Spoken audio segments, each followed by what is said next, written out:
Vamos a ver ahora el ejercicio 10. En este caso, fíjense que es para el sistema que se muestra en la figura determinar. O sea que ahora nos están dando la información del sistema directamente en un diagrama en bloques, ¿sí? Como una implementación del sistema. Y tenemos que encontrar la ecuación diferencial correspondiente, la función de transferencia del sistema y la ubicación de los polos y la respuesta al impulso.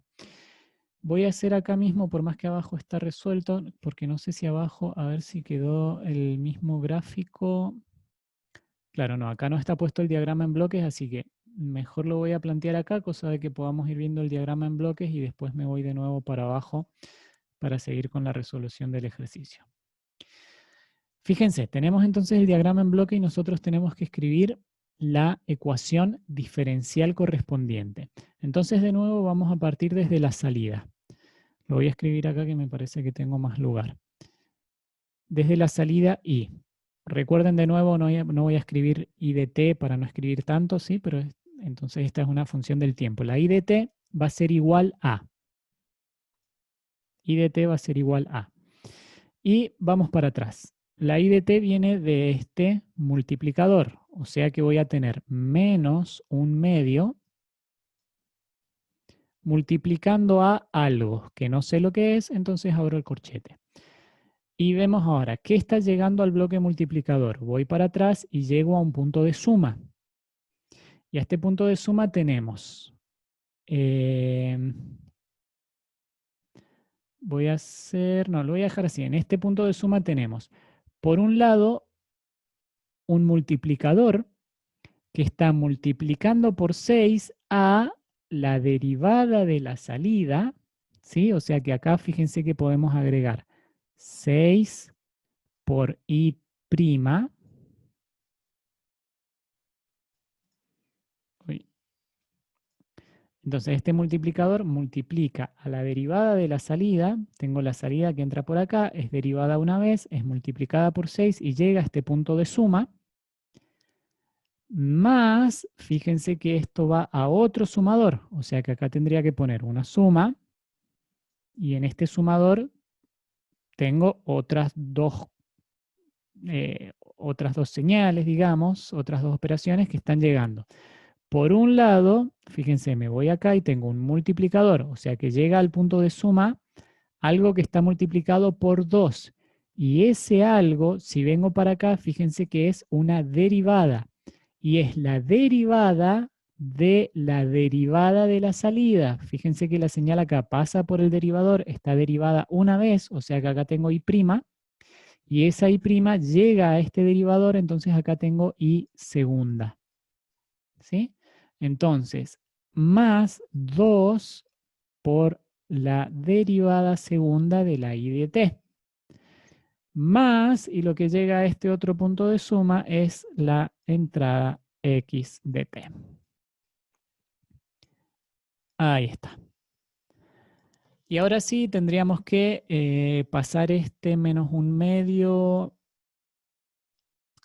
pasaría multiplicando, o sea, pasaría multiplicando como un menos 2, o sea que me va a quedar menos 2 por i, y tendríamos que despejar todos los otros términos que tienen i para escribir la ecuación diferencial como corresponde, que es lo que está hecho más abajo. Vamos a ver entonces. Punto 10, acá está el punto 10.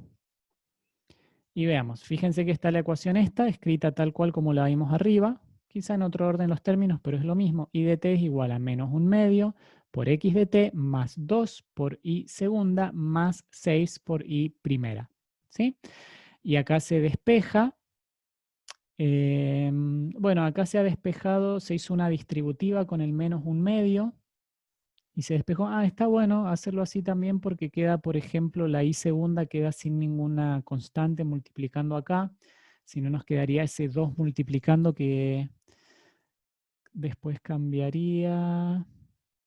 Bueno, ahí después ustedes vean si quieren los detalles matemáticos y prueben de una y otra forma, pero está bien dejar el menos un medio, hacer una distributiva y dejarlo ahí para que la i segunda quede sin ningún valor constante multiplicando. No cambia nada igual si estuviese ese valor, ¿sí? Pero es digamos, conveniente, siempre que la mayor derivada, es decir, la derivada de orden más alto en la ecuación diferencial no tenga ninguna constante.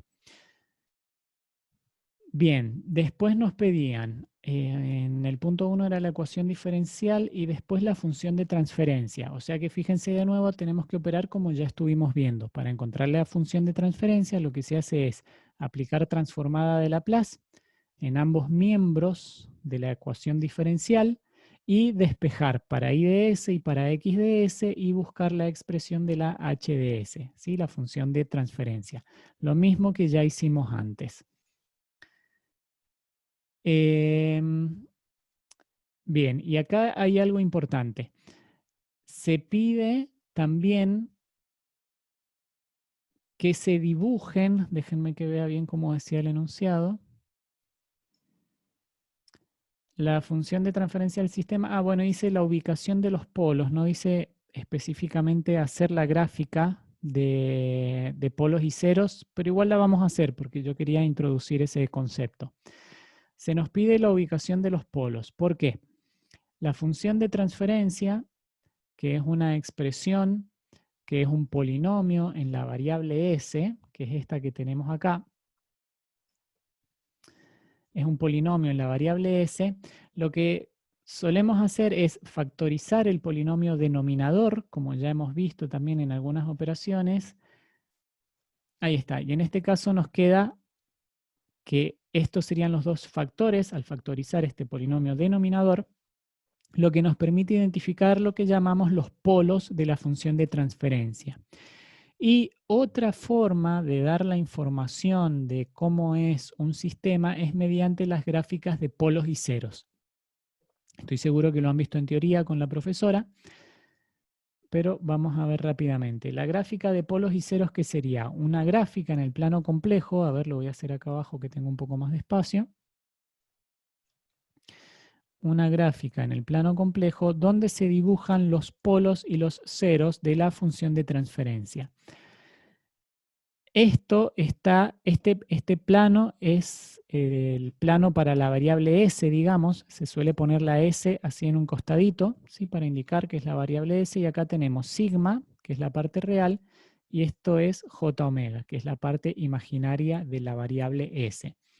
Y en este caso, fíjense que tenemos dos polos, donde uno está ubicado en menos 2,62 y el otro en menos 0,38. Los polos se representan con una letra X en el diagrama de polos y ceros.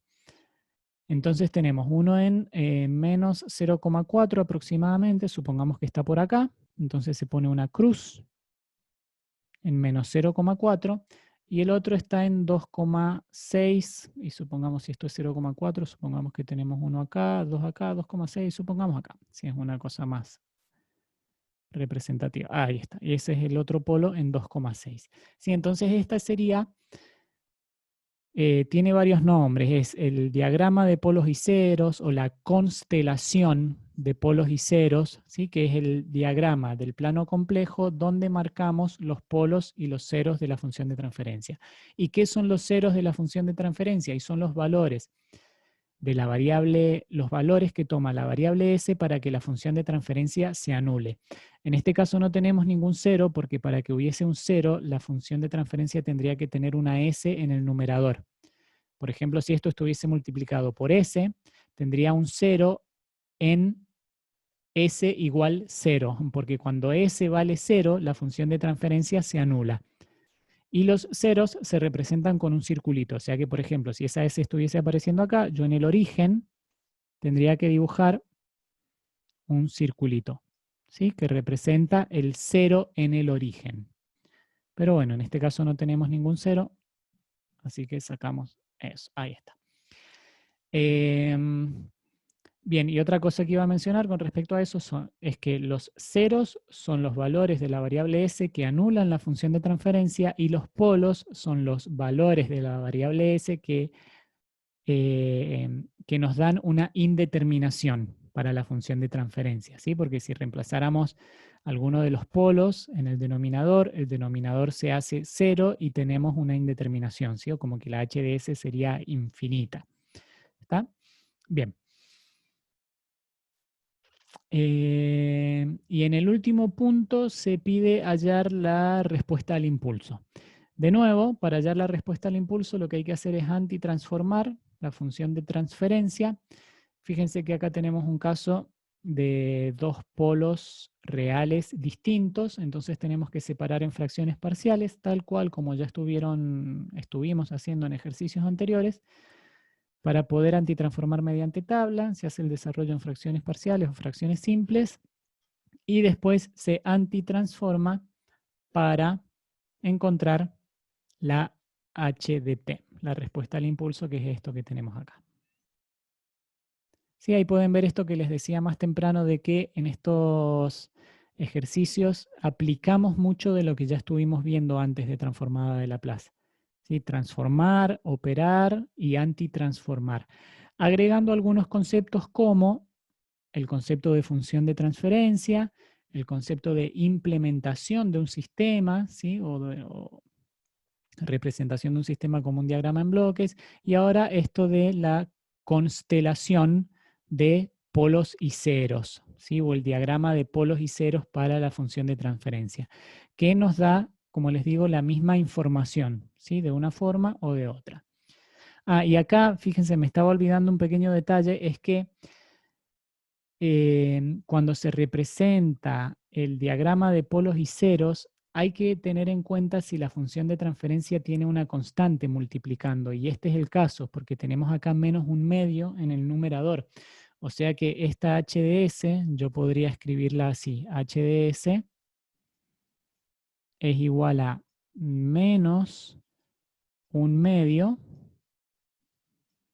por 1 sobre s cuadrado más 3s más 1.